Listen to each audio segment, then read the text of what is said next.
Hello again, welcome back for another week. For this video, I want to talk about the last poem that you have the option to write about for your essay, Citizen by Claudia Rankine. So we've now read Harlem, Kitchenette Building, It's Nation Time, Mississippi Goddamn, and now Citizen.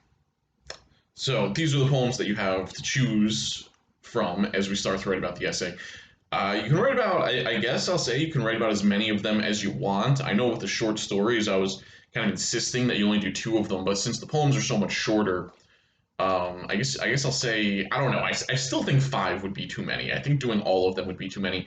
I think maybe two is good. Maybe three. That's probably where I would shoot. I wouldn't do. Maybe I'll say four. You can do four. Don't do all five.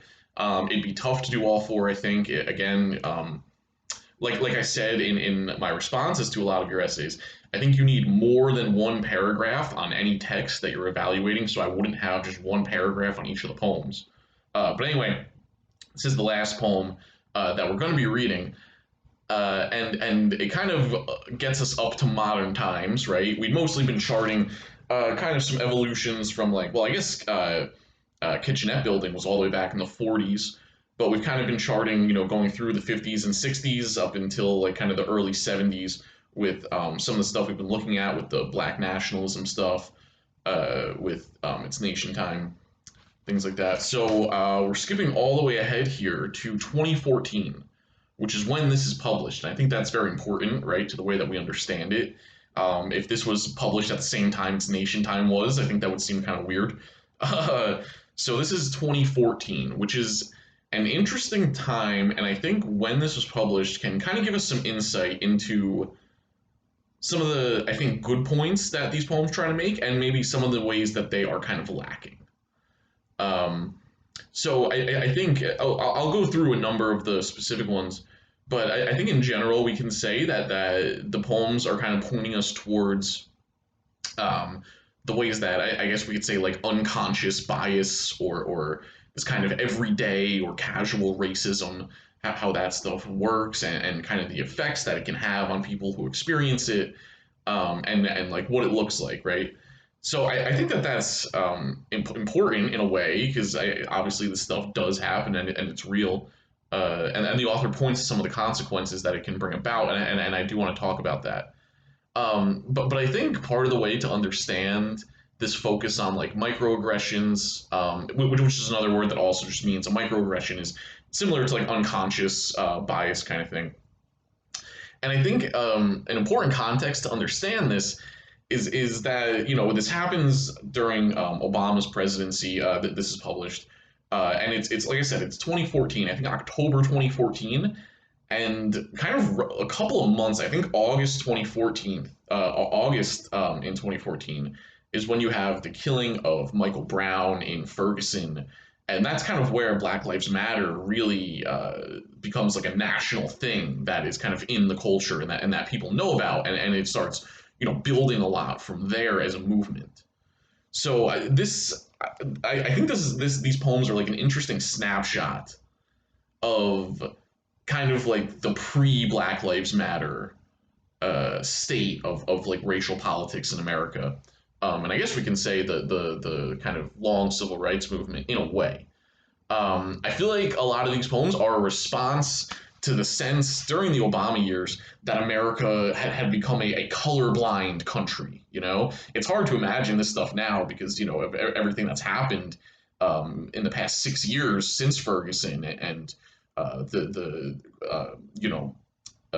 national like the news of police killings and stuff, and just kind of the elevation of Black Lives Matter as a movement.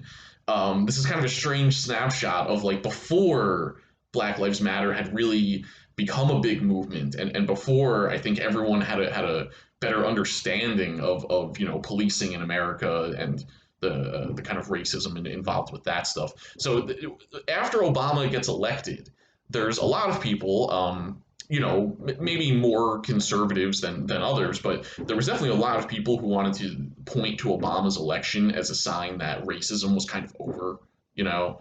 I remember like watching Stephen Colbert during that time when I was like in high school, and Stephen Colbert was like he would pretend to be like a conservative on his show, The Colbert Report, to like make fun of conservatives, and he would always say, "Well, I'm colorblind. I don't see color," and they would do these bits where there's like him going to a stoplight or something, and he's like, "I can't see color," and he can't like you gotta go through a stoplight.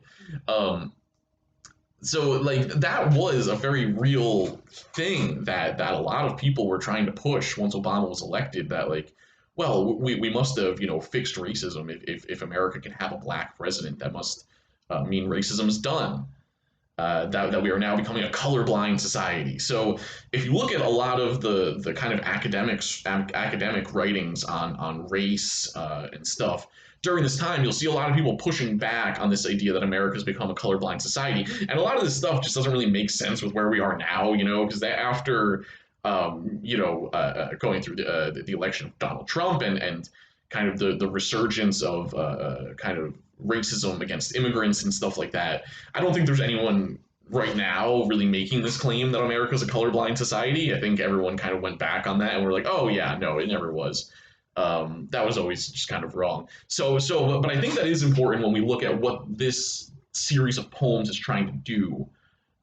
Where I think that they are trying to, I think we can look at a lot of what's written here as kind of a rebuttal to this idea that America has become a colorblind society. So I think we just need that context in the back of our mind to kind of understand what the poems are trying to do here. Um, yeah. Okay. So let's just get into them. So I'm gonna read. I'm only gonna read a few of them. I'll try to let you know like where they are. So this one, the first one I'm gonna read is on the third page. And I guess I'll just read through it and then break it down a little bit. So it says, "A woman you do not know wants to join you for lunch. You are visiting her campus. In the cafe, you both order the Caesar salad. This overlap is not the beginning of anything because she immediately points out that she, her father, her grandfather, and you all attended the same college. She wanted her son to go there as well, but because of affirmative action or minority something, she's not sure what they are calling it these days, and weren't they supposed to get rid of it? Her son wasn't accepted. You're not sure if you're meant to apologize for this failure of your alma mater's legacy program. Instead, you ask where he ended up. The prestigious school she mentions doesn't seem to assuage her irritation. This exchange, in effect, ends your lunch. The salads arrive." I really like that ending. This exchange, in effect, ends your lunch. The salads arrive. So obviously, like the woman that you are talking to, um, is kind of making a comment about like basically saying that her son, who I guess is white, like didn't get into this certain college, and she's blaming it on affirmative action or something, right? Um, I think this is where the kind of like unconscious bias thing comes in, where like I don't think this person, this woman is like trying to be racist. I don't think that's her intent, right? I don't think that's her intention. But I think something that these stories try to show us is that that's not really what matters. Is that whether or not you're trying to be racist is not the thing. It's more about the effect that it has on someone else, right? And the effect that it has here is, again, going back to this last line, this exchange in effect ends your lunch, the salads arrive. So I just think that's like a nice kind of juxtaposition of that lunch is over, but now the salads arrive. So in what sense is the lunch over? In the sense that for you, there's not really going to be any possibility of like building a relationship here. That the kind of like not like straight up racist, but the kind of like casual sort of racism of blaming a program that's supposed to try to correct the legacy of slavery and stuff like that gave black people, especially in America, not as many opportunities and stuff, and that they weren't able to have the same kind of generational wealth that white people had because it was stolen from them through slavery. So that by kind of blaming affirmative action for this, I think it's supposed to be seen as like a kind of unconscious bias, casual racism sort of thing. So I think the thing, and they also say at the sort of beginning of this overlap is not the beginning of anything. So I think those lines, that the lunch is already over before it even starts, that this is not the beginning of anything. I think one thing the author's trying to point at here is how this kind of everyday casual racism can be sort of a barrier to building relationships or having connections. You know that it makes the narrator in this one not like want to open up, or not really able to have the same kind of human connection that they would have had if this thing was never said, right? Let's look at another one because I think it kind of is touches on something similar. Let me see, which one is this? Okay, this one is towards the end. It's very short. It's like the second or third to last one. It says, and when the woman, oh, excuse me, and when the woman with multiple degrees says, "I didn't know black women could get cancer," instinctively you take 2 steps back, though all urgency leaves the possibility of any kind of relationship as you realize nowhere is where you will get from here. So yeah, I think this the kind of the same thing is going on with that line. Nowhere is where you will get from here. That some people might want to say, oh well, this kind of casual everyday racism. Oh well, it's not really hurting anybody. Who cares? It's not that big of a deal. They didn't mean it that way. Aren't you just being too sensitive? I think these little poems are kind of responding to that and just trying to show like the barriers that it puts up between people. That like making someone feel you know like discriminated against in this kind of way, or that like by infusing this kind of casual racism into the conversation, it really kind of makes the person experiencing the racism kind of draw back, and not really want to put themselves out there, and yeah, it just precludes the possibility of any kind of friendship or human connection being developed. So I think that's in one way the response, to say like no, like this is a big deal. Actually, this does matter because of these kinds of effects. And there's another major effect that she points to, that we can look at in a second. All right, let me find the next one I want to talk about. So this is towards the end, I would say. I'm just going to read it. It says, you and your partner go to see the film The House We Live In. You ask a friend to pick up your child from school. On your way home, your phone rings. Your neighbor tells you he was standing at his window watching a menacing black guy casing both your homes. The guy is walking back and forth talking to himself and seems disturbed. You tell your neighbor that your friend, whom he has met, is babysitting. He says no, it's not him. He's met your friend. This isn't that nice young man. Anyway, he wants you to know he's called the police. Your partner calls your friend and asks him if there's a guy walking back and forth in front of your home. Your friend says that if anyone were outside, he would see him because he is standing outside. You hear the sirens through the speakerphone. Your friend is speaking to your neighbor when you arrive home. The 4 police cars are gone. Your neighbor has apologized to your friend and is now apologizing to you. Feeling somewhat responsible for the actions of your neighbor, you clumsily tell your friend that the next time he wants to talk on the phone, he should just go in the backyard. He looks at you a long minute before saying he can speak on the phone wherever he wants. Yes, of course, you say. Yes, of course. So this one I think is maybe more interesting, has a little more meat on it, because of the inclusion of like the police, right? Because basically, it seems like the only reason that this guy calls the cops is because the person babysitting is black. So I think this one maybe hits a little more towards like the Black Lives Matter kind of understanding of how racism works in the modern world, where yeah, people are just more, black people are just more likely to get the cops called on them. I think it's weird too that the neighbor says like, no, that's not your friend who I've met before, and calls the cops on him anyway. And then going to the ending, the thing where you are telling the friend, well, you should just stay in the backyard, and he says he can speak on the phone wherever he wants. So I think that shows how kind of the narrator here is almost like internalizing the kind of like ambient racism that it's easier for black people to get the police called on them. And the narrator's like, well, yeah, you should stay in the backyard so that doesn't happen. And it's like, well, wait, should you have to do that? Like, shouldn't it just be okay to walk around on the phone regardless of who you are? So yeah, I think this one brings in the police in kind of an interesting way that kind of anticipates the more like Black Lives Matter criticisms. All right, and I think I have one more that I want to read, and then I guess some kind of general thoughts, some of my criticisms of this. Okay, so the last one I want to read here. This is the first one. It says, you are in the dark in the car, watching the black-tarred street being swallowed by speed. He tells you his dean is making him hire a person of color when there are so many great writers out there. You think maybe this is an experiment and you are being tested or retroactively insulted, or you have done something that communicates this is an okay conversation to be having. Why do you feel comfortable saying this to me? You wish the light would turn red or a police siren would go off so you could slam on the brakes, slam into the car ahead of you, fly forward so quickly both your faces would suddenly be exposed to the wind. As usual, you drive straight through the moment with the expected backing off of what was previously said. It is not only that confrontation is headache producing, it is also that you have a destination that doesn't include acting like this moment isn't inhabitable, hasn't happened before, and the before isn't part of the now, as the night darkens and the time shortens between where we are now and where we are going. When you arrive in your driveway and turn off the car, you remain behind the wheel another 10 minutes. You fear the night is being locked in and coded on a cellular level and want time to function as a power wash. Sitting there, staring at the closed garage door, you're reminded that a friend once told you there exists the medical term, John Henryism, for people exposed to stresses stemming from racism. They achieve themselves to death trying to dodge the buildup of erasure.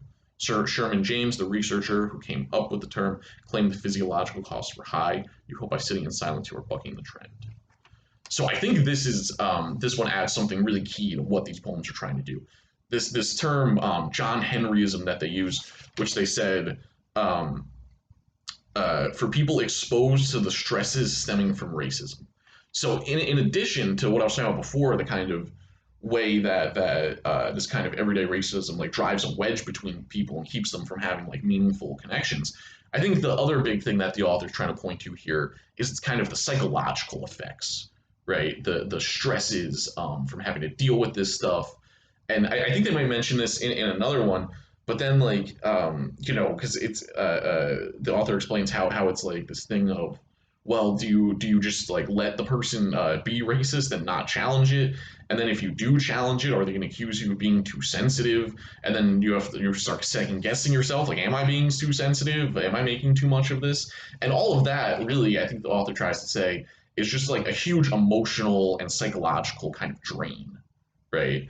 And yeah, just again like the negative effects of these comments that people could say, oh, what's the big deal? Oh, they didn't mean it that way, whatever. And the other's trying to say, well, it doesn't matter if you meant it that way or not. The person on the other side of this is still going to have these kind of psychological consequences of it. It's just it's just another thing that they have to deal with, right? It kind of reminds me of how I was saying with that the civil rights historical, one of the documents I posted, how it listed these Jim Crow laws. And it was all these really common things about like going to the circus or drinking or being in the hospital and like all just everyday stuff. And how kind of one of the goals of segregation was for black people to constantly be reminded like you're less than that everywhere you go there's some way of telling you, well, you're not as good, right? And even though we don't have the same kind of like strict segregation and those sorts of laws and stuff, I think the author's trying to point to this kind of unconscious racism, casual racism, whatever you want to call it, as still having those psychological effects. Like going back to Birmingham jail, when Martin Luther King talks about, having to tell his daughter that they can't go to the amusement park because it's only for white people, and he says, how he can see that like distort her personality or have psychological consequences basically. So I think there's kind of a connection here with this idea of John Henryism that they're talking about, where it's both looking at how the person experiencing the racism can be emotionally and psychologically affected by that, and the kind of toll that can take on people. Which I do think is an important point, right? I think that's interesting and correct. Some other things I wanted to mention here: the presence of you as the narrator here. That the main character is always called you. That's a very intentional choice. It almost feels like a choose your own adventure story. I don't know if you guys have ever read those where you make the decision and you skip to page 65 if you did this or whatever. It kind of feels like one of those. And I think the effect here is for readers of any race to like put themselves in that position, right? I think that's kind of what it has us do is like imagine these things happening to you, So even whatever, if you're a white person, by making the narrator you, I think it still asks you to put yourself, So it's kind of like an empathy thing, I suppose, of trying to force you into like an empathetic position with the people experiencing these kinds of casual racism that Especially in like 2010, there was a lot of especially white people who wanted to say, oh, this stuff's not that big of a deal. Look, Obama's president. Look, we're in a colorblind society. All that racism stuff is over. So I think in response to that, this story says, no, imagine if this shit was happening to you. You know, imagine if someone was saying these kinds of things to you. What would that do to you psychologically? And how would that be a barrier to you, like building relationships with people in your life? Okay, so I think that's kind of my biggest readings on this poem. So I do want to take a moment to kind of criticize this poem, though, or this series of poems. So, like I said, I think part of this is because of when it was written and the state of race politics in America and stuff. But I think we can kind of go back to a criticism that we saw with kitchenette building from Gwendolyn Brooks, where she's really kind of asking the question of when she's looking at the dream of equality or whatever, and she asks us to think about the real lived lives of like poor people, especially poor black people. And she kind of sets up the problem of these people like wanting to think about this like lofty ideals like equality and stuff, but then they have to cook dinner, they have to get into the bathroom before the hot water runs out, whatever it is. So it's kind of like an economic criticism, right? Of like, where do poor people fit into this? And I think that is like a criticism that could be made of these poems as well. Like, I think I've said enough about why this kind of casual or everyday racism is important. But at the end of the day, the author really is kind of focusing on, what is said. And I think like in the last poem, there's that part where it's like, it just repeats like back to back. Like, did you just hear? Did you just say? Did you just see? Did you just do that? So a lot of it's like a lot of the poems are like, did you just say that thing? And yes, that has psychological consequences for the person experiencing it for sure. But I think we could still be critical of these poems and say, well, these are just things being said. This isn't basically what I'm trying to say is that there's other ways that racism still works in modern society. I think there's a tendency for people to say, oh, well, this is what modern racism looks like. And I think maybe I might have even taught these poems that way before, but I think that was wrong. Because, this is one way that modern racism works, but I think this author, doesn't engage with the economic ways that racism still, that we still deal with racism. Like, even though it's telling us this kind of everyday casual racism is important and hurtful, and yeah, sure, of course it is. It also doesn't really engage with the like, yeah, I guess more economic ways that racism still plays a role in people's lives. When we think about like healthcare, and who are the people who still don't have access to healthcare? It's poor people, right? And poor people are disproportionately black, because of the legacy of slavery and stuff. So when we think about things like the minimum wage or healthcare, I think we have to view these as racial issues, because like disproportionately people of color are the ones who are affected by this stuff. If you look at the makeup of workers who are making the minimum wage right now, it's compared to the overall population statistics, it's going to be disproportionately people of color. It's also going to be disproportionately women. So if we're talking about what modern racism looks like, yes, this poem presents us of one way of one vision of what modern racism is, but I think it's lacking that kind of economic side of it, and the police stuff is just lightly hinted at, right? And it doesn't seem like the guy who gets the police called on him in this story, it doesn't seem like he has any real negative interactions. We don't see the police being there.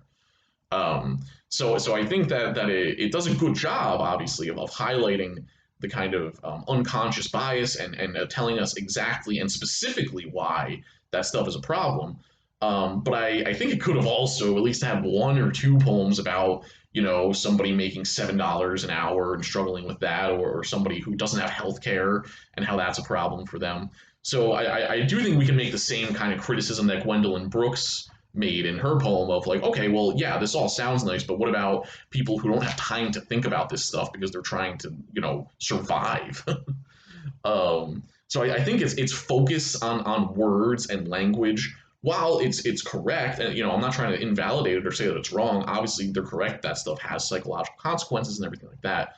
but I think they kind of focus on language and words to the exclusion of more material ways that racism expresses itself in terms of policing and also wages and healthcare and stuff. So I just wanted to add that on as kind of a criticism. I think it would be maybe an interesting essay to compare this to the Gwendolyn Brooks poem and kind of see like the different like focuses each of them have. But yeah, and I also think, like I said, there's that connection to what Martin Luther King says in Birmingham jail about the psychological kind of consequences. Okay, that's all for now. See you soon.